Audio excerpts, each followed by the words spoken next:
Jeudi 13 juillet 2017, bonsoir à tous. Yaorana et bienvenue dans ce journal. Voici les titres. Il a le sourire aux lèvres et il a de quoi. Helemwanamam Atoya Hutapu revient d'Europe où il a soutenu avec toute une équipe le dossier de Tapu Tapu Atea. Nous parlerons dans cette édition de cette victoire pour Eyatea et pour tout l'ensemble culturel polynésien.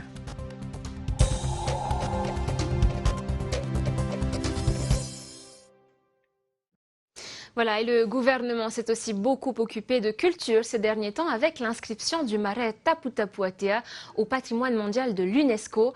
Helemwanamam Atoya Hutapu revient de Cracovie. Fatiri Hawiorana, Tapu Tapu Atea enfin inscrite au patrimoine mondial de l'humanité. Quels seront les chantiers les plus urgents à réaliser? Déjà, c'est la fin d'un cycle, d'un long cycle qui a commencé en 1994 avec une première demande d'inscription en 1997, reprise ensuite par la Jeune Chambre économique donc, en 2005. Donc c'est vraiment un long processus, hein. C'est pas gagné d'avance. Là, on a vu un dossier qui a été rejeté depuis 20 ans. Donc voilà, il faut vraiment répondre à certains critères. Ce label nous a été attribué à l'unanimité avec une recommandation principale, c'est comment gérer les flux touristiques. Donc là, voilà, maintenant il va falloir que l'on s'attache, même si on a déjà pris en compte cette question, que l'on s'attache à répondre à la question de l'accueil des touristes sur le site, sur l'île de Eyatea, et puis gérer les flux justement sur le site lui-même avec quelques aménagements. On sait combien de touristes vont arriver, on imagine, je veux dire, combien de touristes vont arriver cette année. On nous a donné quelques exemples et il y en a un, moi, qui m'a frappé, ça a été sur la ville de Bordeaux. Le label a entraîné dès la première année une augmentation de 35% de la fréquentation touristique. On a ici, je pense que ce sera un peu différent, on a ici l'exemple de Fakarava où la montée a été progressive puisqu'on est passé de 2000 touristes à 17 000 touristes en 10 ans. Je pense qu'on sera plus sur un schéma comme celui de Fakarava plutôt que les exemples qui nous ont été donnés avec des augmentations de 30 à 40% de la fréquentation touristique dès la première année. Fatiri Hawe, sur le plan écologique, que prévoit le plan de gestion de Tapu Tapu Atea? Sur le plan environnemental, écologique, il va y avoir un plan notamment de lutte contre les espèces envahissantes sur la partie montagneuse. Et puis il nous faudra aussi gérer la partie maritime. Mais pour cela, encore une fois, ce n'est plus le gouvernement qui a la main, c'est le comité de gestion. L'UNESCO ne nous impose rien, et il n'y a aucun texte, ce sont nos textes à nous, c'est notre comité de gestion qui prendra les décisions à partir d'aujourd'hui pour la gestion du site. Que reste-t-il à faire pour que les habitants de l'île soient prêts à accueillir convenablement ces touristes? Je parle par exemple des professionnels du secteur.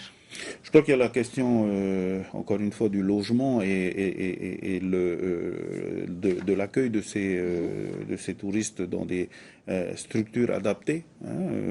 Là aussi, il va falloir que l'on réfléchisse ensemble avec les professionnels du tourisme à quel type d'habitat, de structure hôtelière. Est-ce que c'est de l'habitation type grande structure hôtelière? Est-ce que c'est plutôt des pensions de famille? Voilà, il va falloir trouver tout ça. J'imagine que vous trouverez l'équilibre entre les deux. Il faudra imaginer tout cela, mettre tout cela en place. Il n'y a pas non plus d'urgence immédiate, je pense. Le plus urgent pour moi, en tout cas, c'est de faire les aménagements paysagers sur le site de Tapu Tapu Atea pour que l'on puisse gérer justement les flux de visiteurs sur le site d'une part, mais aussi qu'ils puissent trouver la bonne information.